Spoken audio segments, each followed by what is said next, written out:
Hi friends, welcome to my channel. PGTRB TN TET ரெண்டுக்குமே நமக்கு psychology முக்கியமான ஒரு சப்ஜெக்டாக இருக்குது. இதில் பாஸ் ஆகணும் அப்படின்னாக்கா நம்ம சேனலை தொடர்ந்து பாருங்கள். சைக்காலஜிக்கான நோட்ஸு தொடர்ந்து அப்லோட் பண்ண போகிறேன். நம்ம சேனலுக்கு சப்ஸ்கிரைப் பண்ண மறந்துடாதீங்க. சைக்காலஜிக்கான நோட்ஸ் தான் நாம் இந்த வீடியோவில் பார்க்க போகிறோம். டெட் எக்ஸாமும் நோட்டிஃபிகேஷன்ஸ் ரிலீஸ் பண்ணிட்டாங்க. அதே மாதிரி நமக்கு பிஜிடிஆர்பிக்கும் சைக்காலஜி தேவை. பேப்பர் 1 பேப்பர் 2 ரெண்டுக்குமே சைக்காலஜி தேவை. அதனால் நம்ம சேனலை லைக் பண்ணுங்கள், ஷேர் பண்ணுங்கள், சப்ஸ்கிரைப் பண்ணுங்கள். உங்களுக்கு அதிகமான கொஸ்டின்ஸு ப்ளஸ்ஸு நோட்ஸு உங்களுக்கு அப்லோட் பண்ணுறேன். வாங்க வீடியோக்குள்ளே போகலாம். மனம் 3 நிலைகளில் செயல்படுகிறது என்று சொன்னவர் யாருன்னு பார்த்தீங்கன்னாக்கா இபி டிச்னர் அவர்கள் சொல்லியிருக்காரு. மனம் 3 நிலைகள் என்னென்ன நிலைகள்னு பார்த்தீங்கன்னாக்கா சிந்தித்தல், உணர்தல், புறச் செயல்களை தூண்டுதல். இந்த 3 நிலைகளில் தான் செயல்படுகிறதுன்னு சொல்லியிருக்காங்க. மனம் அறிவுசார் இயக்கம் உடையது அப்படிங்கிறதையும் டிச்னர் சொல்லியிருக்காரு. உளவியலை நடத்த இயல் என்று சொன்னவர் யாருன்னு பார்த்தீங்கன்னாக்கா ஜேபி வாட்சன் சொல்லியிருக்காரு. வாட்சன், டோல்மன், ஸ்கின்னர், ஹெப், கத்ரே இவங்க எல்லாம் உளவியலை நடத்த இயல் என்று சொல்லியிருக்காங்க.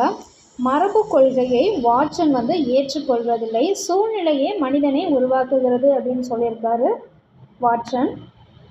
உளவியல் ஆய்வுகளை சில பேர் மேற்கொண்டிருக்காங்க, அவங்கள பற்றி பார்ப்போம்.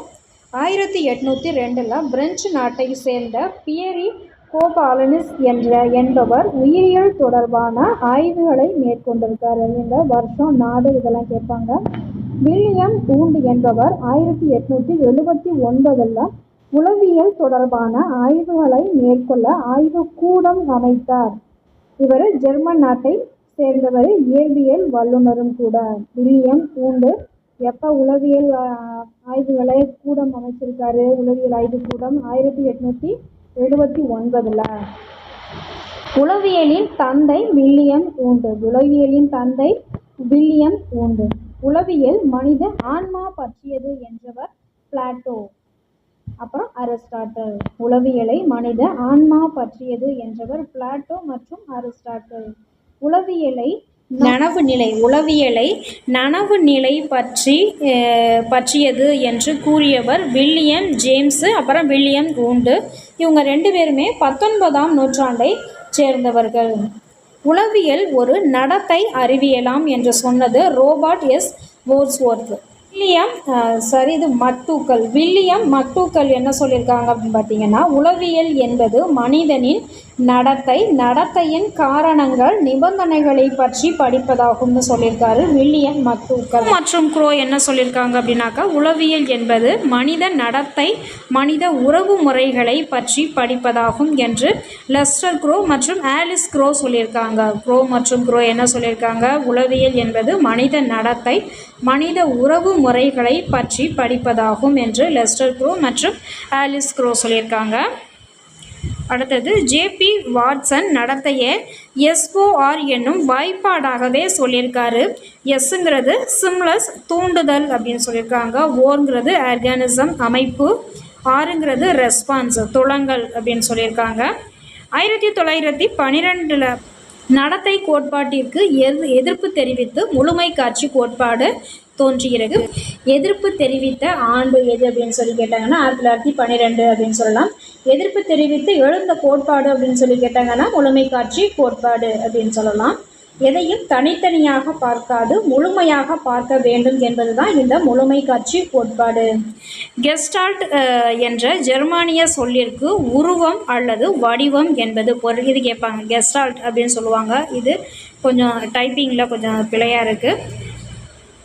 என்ற சொல்லிற்கு உருவம் அல்லது வடிவம் என்பது பொருள். உளப்பகுப்பு கோட்பாடை சிக்மண்ட் ஃப்ராய்டு மனிதனின் நடத்தை அவனின் நனவிழி மனத்தின் முக்கியத்துவம் பற்றியதுன்னு சொன்னது சிக்மண்ட் ஃப்ராய்டு. உளப்பகுப்பு கோட்பாடு சொன்னது சிக்மண்ட் ஃப்ராய்டு. என்ன சொல்லியிருக்காரு அப்படின்னாக்கா, மனிதனின் நடத்தை அவன் நனவிழி மனத்தின் முக்கியத்துவம் பற்றியது அப்படின்னு சொல்லியிருக்காரு. ஆட்லர் தனிநபர் உளவியலை பற்றி சொல்லியிருக்காரு. யூங் பகுப்பு உளவியலை பற்றி சொல்லியிருக்காங்க. ஆட்லர் தனிநபர் உளவியல், யூங் பகுப்பு உளவியல். இவர்களைத் தொடர்ந்து காரல் ரோஜர்ஸ் மாஸ்லோ மனிதநேய உளவியலை சமூகவியல் அப்படின்னு சொல்லியிருக்காங்க. மனித உளவியலை சமூகவியல் என்று சொல்லியிருக்காங்க. மனித நடத்தையில் 2 கூறுகள் இருக்குதுன்னு சொல்லியிருக்காங்க.